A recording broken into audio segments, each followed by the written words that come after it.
So once again, now the time is 11:40. So good morning, everyone. And today's topic of discussion is it is the same chapter, that is the periodic table, especially the modern periodic table. Yesterday we left. I have shown the periodic table. So and what was the conclusion? Conclusion was it is the atomic number.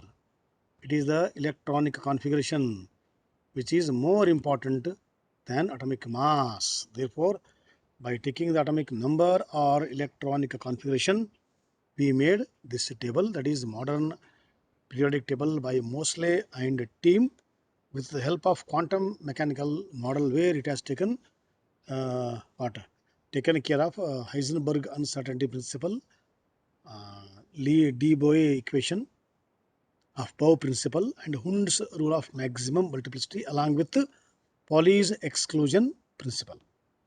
Now you please see this modern periodic table block wise, electronic configuration wise. So clearly written. So at the extreme left, we see S block. So especially in the S block, there are two blocks. Okay, first S block and the second S block. Because the capacity of S orbital is 2, therefore we have the two blocks, two vertical columns. In the first vertical column, all have single electron in their outermost orbital. And in the second, we have two electrons in the outermost orbital. That is 2s, 3s, in general ns. Okay. So that means the general electronic configuration of S block is ns1, ns2. Okay, ns1 to ns2. So maximum capacity 2. So it is 1 to 2. Now you can see the extreme right side. Please see the right side. It is a P block. Block number 1, block number 2, block number 3, block number 4, 5 and 6. 6 blocks are there. 6 blocks are there. Okay. So because capacity is 6, accordingly 6 blocks are there, strictly according to the electronic configuration. Right. So first is 2p1, 2p2, next again if you continue 2p3, 2p4, 2p5, 2p6, and in general it is np1 to np6, np1 to np6 in general, and in particular depend upon the family. If it is a boron family, it is a 2p1. If it is a carbon family, it is a 2p2, and so on like that. So we write general electronic configuration as well as particular electronic configuration. And you see the top of the what last extreme right side, it is 1s2, that is helium. Okay. So the last electron is entering in the s orbital, but still it is under the p block. So this is an exception to the p block. So what is the definition of the p block? How p blocks are made? P blocks are made on the basis of what? The last electron entry into a particular atomic orbital. So in all these cases, in all these 6 blocks, the valence electron is entering in p orbital. Therefore, they are called as the p block. But in the case of helium, it is entering in the s orbital. So still it is taken under the p block along with what noble gases. It is just because of the chemically it is similar to the other members. So there they are not taken care of for that what s block or p block. Okay. So it is chemical property which dominates over the atomic number base. So that's why that helium is kept above the noble gases. Okay, what is one? And the second is extreme left top, 1s1 hydrogen written with white. Okay, it is again special case. Okay, so there are two special cases here. One is helium and the second one is hydrogen. So hydrogen has got only one electron. So that you can remove to make it proton, or you can add to make it stable 1s2. So both provisions are open here. If it loses that electron, it becomes H plus uni-positive ion, and if it gains one electron to become 1s2 stability, that time it becomes H minus uni-negative. That means hydrogen has the capacity to go for uni-positive as well as uni-negative. So that's why. So then where to classify? If it is becoming uni-positive, then classify under the alkali metals, extreme left side, along with the lithium. And if it is having ability to gain electron like our halogens and to become uni negative, then place along with the halogens above the fluorine, because all the halogens will accept an electron. In the same way, if hydrogen accepts the electron, then place above the halogen. So because of its double nature, double behavior, accepting as well as donating and also sharing also. So therefore, majority of the properties it shows majority means what? Marginal majority. Marginal majority 51-49. Both are almost close, 51 and 49. But still 51 is 51, 49 is 49. Sometimes one or two matters a lot. Okay. So this we have seen in the parliament in the past some 2-3 years back. So where Atal Bihari Vajpayee lost majority just by one vote. Okay, he resigned, and afterwards people gave him a good mandate, and he became so much. That is separate issue. Okay, what I'm saying here, that one matters a lot. One vote, how it was changed the entire scenario of the Lok Sabha. In the same way, one that what one matters a lot here. Hmm? So therefore, uh, because of its double nature, now till today it is not fully justified where to place.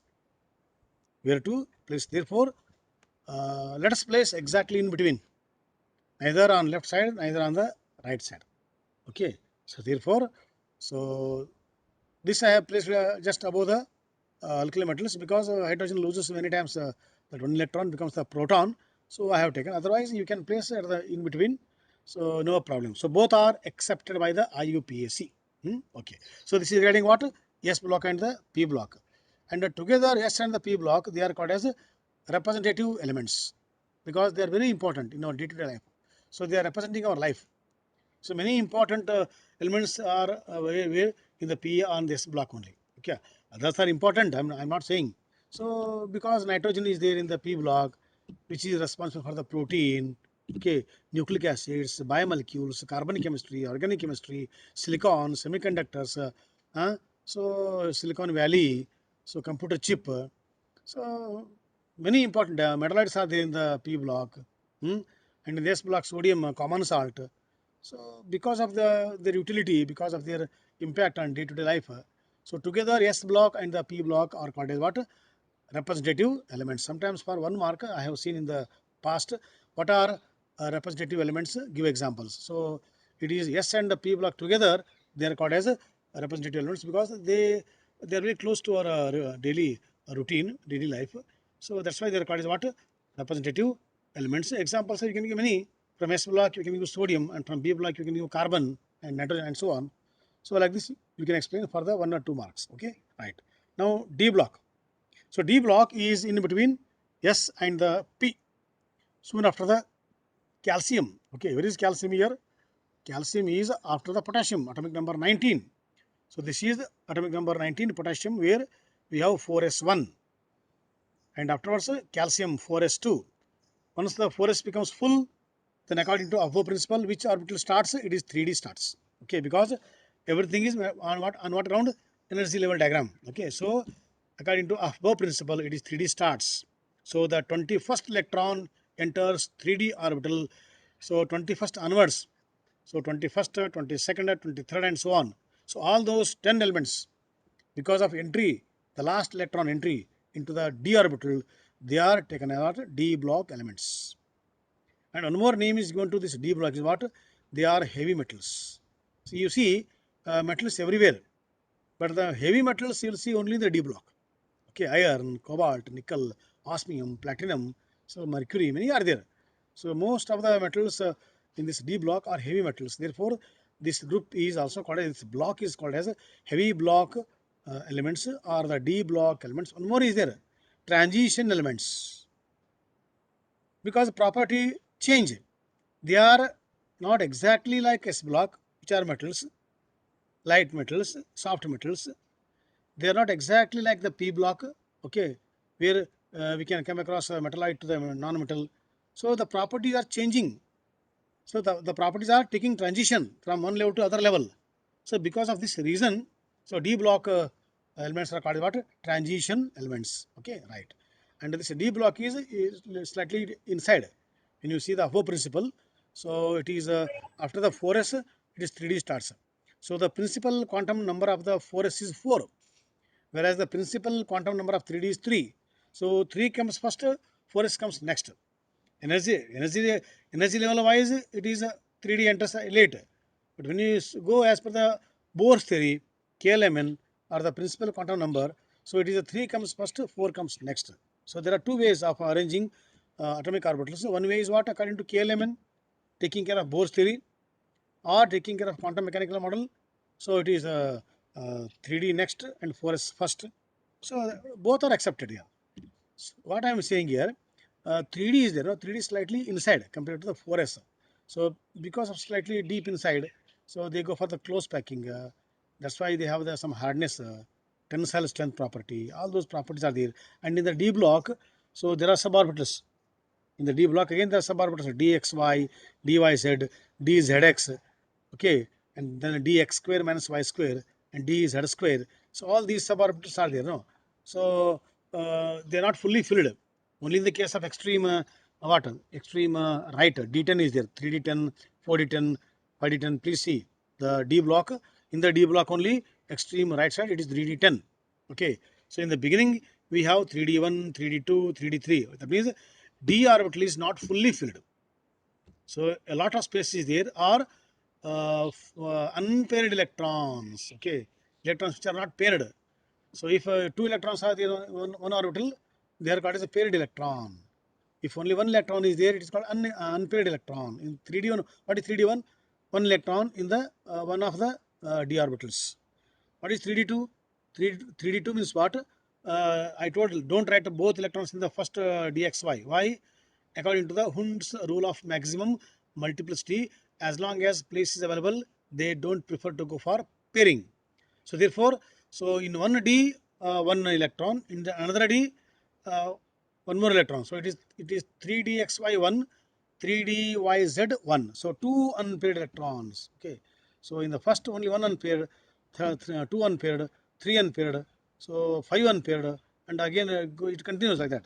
So here we have in this D block many unpaired electrons which are giving a certain important property we study in the higher class.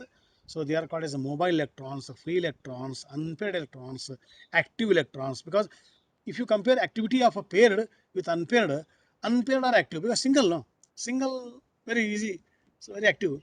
Double means again they go for a pairing, they go for a responsibility, they go for least repulsion. So stability is there. Whereas single is what? I am single, so arms I can mingle. Okay, so that's why. So always it is a single electron, free electrons, unpaired electrons. So they are more active. So they have some special properties. They give some properties to that element. So we study in the 12th class. So where D blocks in, we have magnetic property. In the D we have the color property. In the D we have the complex property. In the D we have catalyst property. So many properties are there, beautiful properties are there in the D block. So we learn in the 12th class. So timing, what we will say, so it is a D block property transit from the S to the P. So that's why there are what transition elements. So with the D unpaired. Okay. So only extreme end it is fully filled, in between half filled, except in between and the extreme end maximum D block elements are unpaired. So they are highly reactive and they give some variety of properties. And at the bottom we have F block.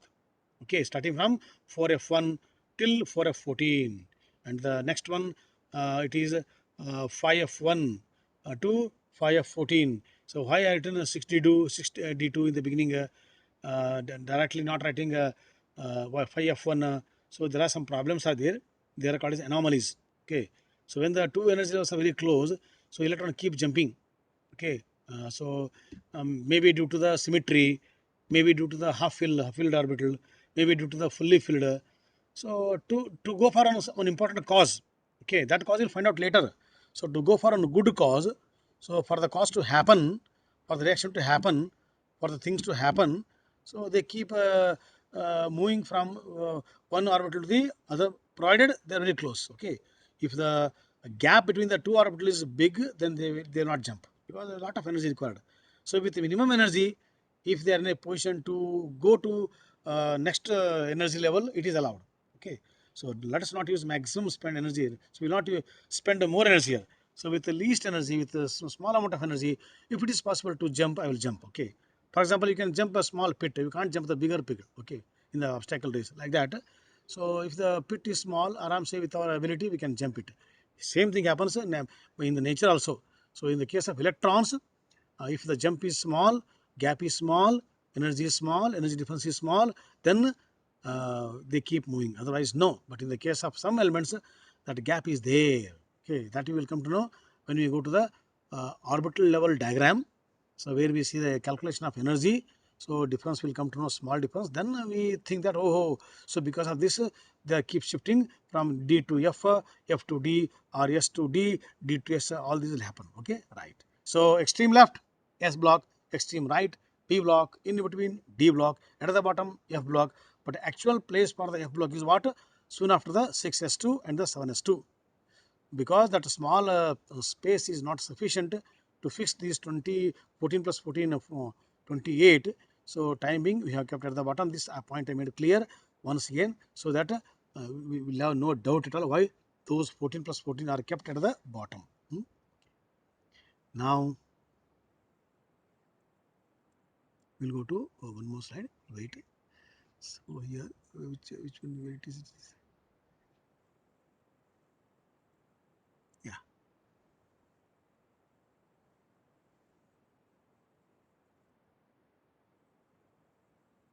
It is.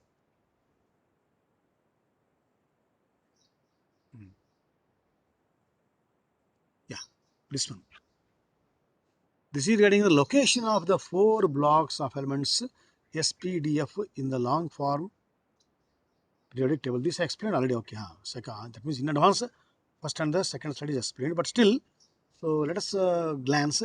So in the S block, it is NS1 to 2, and in the P block, we have NS2, NP from 1 to 6, and in the D block, we have N minus 1, D1 to 10, NS1, in NS1 to 2.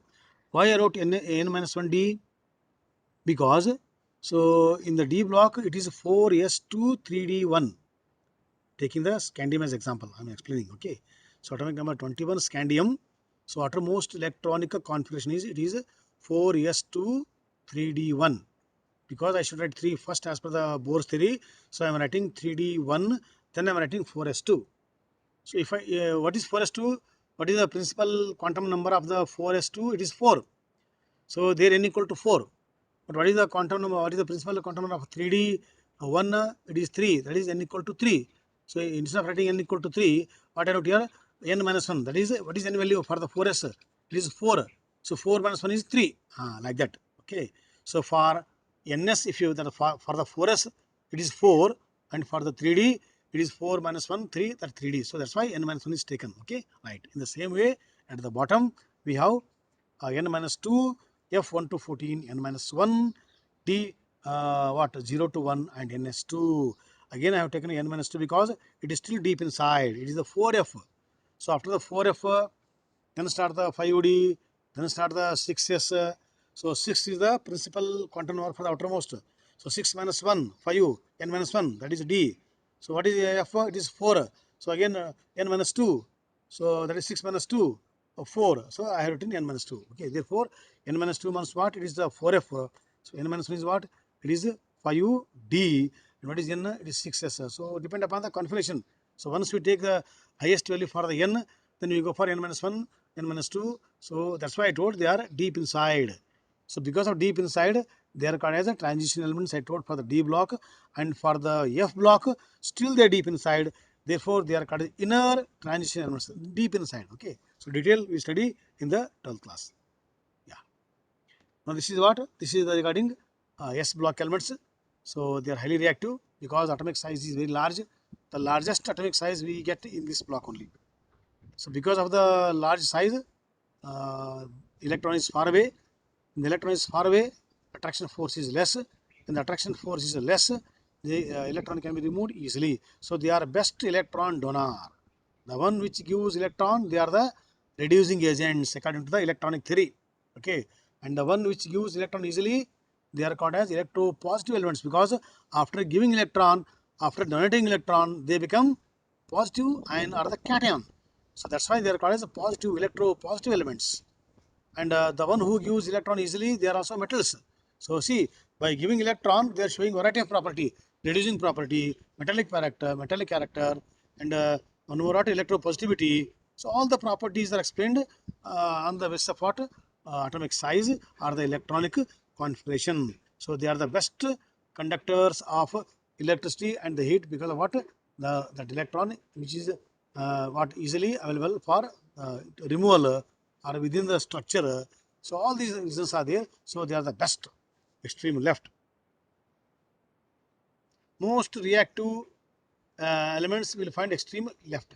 That too at the bottom. Left below. Largest size. Far away from nucleus. Easily you can remove it. So the bottom member. That is what is the bottom member in the extreme left? You see the table. So it is the francium.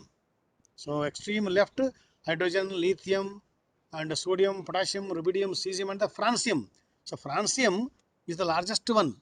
So it gives with less time electron. So most electropositive on the earth as of now is it is francium. Okay, because the francium is slightly radioactive, so it gives some alpha beta gamma radiation. So handling is different. Therefore, we don't study that much about the francium. So just above the francium, it is cesium. So cesium is not a problem. So cesium can be handled easily. So cesium under normal condition, the best electropositive element on modern periodic table. In the same way, when you go to the extreme right, top, extreme left below, best electron donors. Extreme right top, that is fluorine, because the last I'm not taking their chemical least reactive. Only I'm taking the fluorine family, fluorine, chlorine, bromine, iodine, and astatine. That family I'm taking. So right top, that fluorine is the best electron acceptor. So best electron donor, cesium. It is actually francium. Because of its radioactivity, we are not taking. So cesium and the best electron acceptor, fluorine. So if these two will combine, one gives electron, one takes electron easily with less effort. So bond is formed. So cesium fluoride is the best ionic compound. We learn in the higher class. Okay, right. So now time being, we'll shift to the 11th class. So they are the P block. They are extreme right side. Okay. So right is there. Metals are there. Non-metals are there. So they show more than one valency. This we are not seeing the S block. Okay. S block will show only one valency. Okay. So first S block will show +1. The second S block will lose 2 electrons to become +2. Only that is possibility. Whereas in the case of P block, nitrogen will show +3 and +5. At the bottom, it is what +3. So all these we have seen variable oxidation state, variable valency, variety is there. Okay, they are covalent in nature because they want to neither accept electron, they don't want to share give electron. So best way is to share electron. So they go for best sharing. That's why generally we find best covalent compounds in the P block only. Okay. So, but if you move from top to bottom in the P block, general trend is there that metallic character increases. So, bottom members of P block will have metallic character. Otherwise, in the beginning, most of them are non-metals and they prefer to go for the sharing. So, covalent compounds are expected. Now, D block. D block in between. D block is still bigger than the P block. Okay, still they show variable valency. Okay, D1, D2, D3. So accepting, gaining, okay, donating, sharing. So variety is there. So variable valency is also there in the D block. Okay, and they are paramagnetic in nature. What is paramagnetic nature? This we study in the 12th physics and 12th chemistry also. But the time being, what I'll explain, paramagnetism is what? Any metal which has unpaired electron, so they are made what? To follow the order as per the magnetic field we apply. Okay. So when we keep a sample in magnetic field, which sample? A sample which has got unpaired electron. Okay. So they are attracted by the magnetic field. So that's why they are called paramagnetic. So if the orbital is paired, that time they will not go for any attraction. They are called not attracted or repelled by the magnetic field, and they are called as what? Not a paramagnetic behavior. Okay, some other behavior is there. Okay, now timing will not go to the detailed part of the magnetic behavior. So paramagnetism is what? They are attracted by the magnetic field if they have the unpaired electron due to the only one spin. Okay, because magnetic property is explained on a spin and the orbital motion around the nucleus by an electron. This will learn in the physics. Okay, right. So they are paramagnetic nature. So paramagnetism is what? Where you will find unpaired, they are paramagnetic. Not only in the D block, anywhere, whether it is S block or P block or F block. So wherever you find unpaired electron, they are paramagnetic in nature. That means they are slightly influenced by the magnetic field, and more influence is there with the D block. Okay, that's why D block metals, especially the iron, cobalt, nickel, so they are made use in making the artificial magnets due to this paramagnetic behavior. Okay, and the compounds are generally colored. I told why color, because again unpaired. So when the unpaired electrons are, they keep moving, they keep jumping from one level to other level. So when they keep jumping, so they do some work. So difference of energy comes out as a wavelength. With that wavelength, they correspond to some color, so they look colorful. Iron is some green color, and the copper blue color.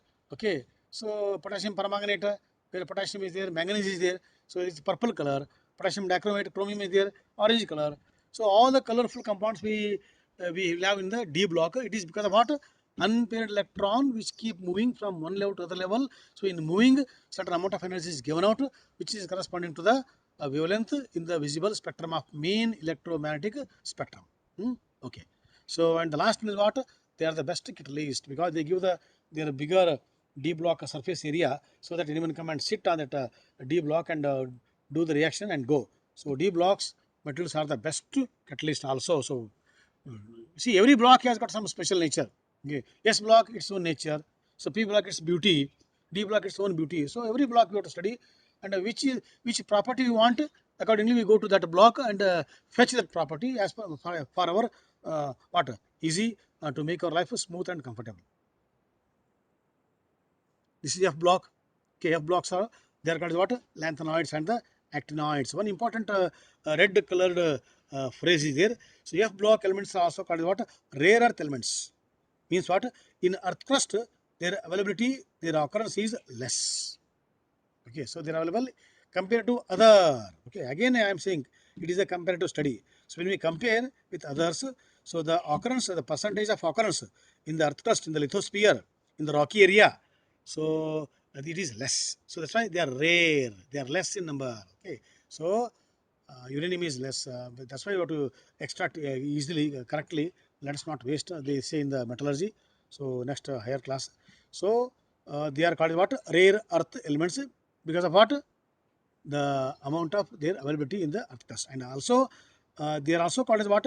Trans uranium elements. Why? Because up to uranium they are naturally available. They are called naturally occurring elements. So after uranium they are all man-made. So they are called as synthetic or after uranium, trans uranium, like that we call. Okay. So this is what? F block elements. Now types of elements. Again, elements are classified into what? Metals, non-metals, metalloids.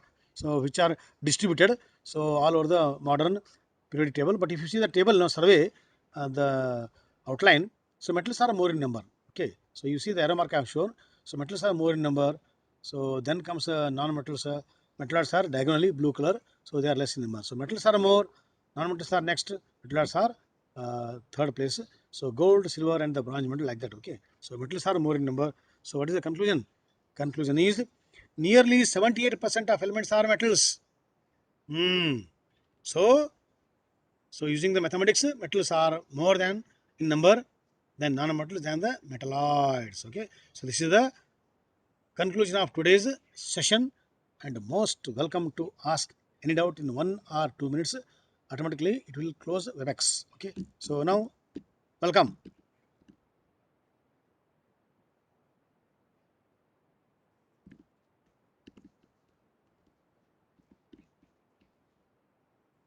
I think any no doubts are there. So Ramalinga allowed every entire the team to join. I think they too have heard a discussion there. So once again you can go through the textbook. I think whatever I told today explained. So you can please recall. Sir, Yeah, please. sir, Are all transition are all D block elements are called transition elements? Yeah, because the property transit from S to B block. So therefore they are called as transition elements. D block nothing but transition. Anything? Shushmita? No doubt?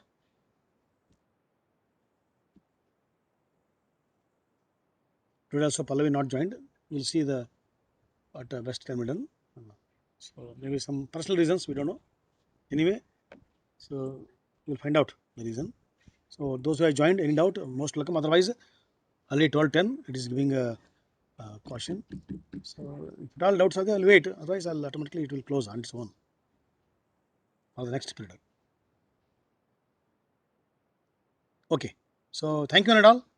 So we'll meet once again in our next session for the remaining part of the periodic table. So till then, keep thinking and keep in touch with the subject content. So once again, thank you, one and all.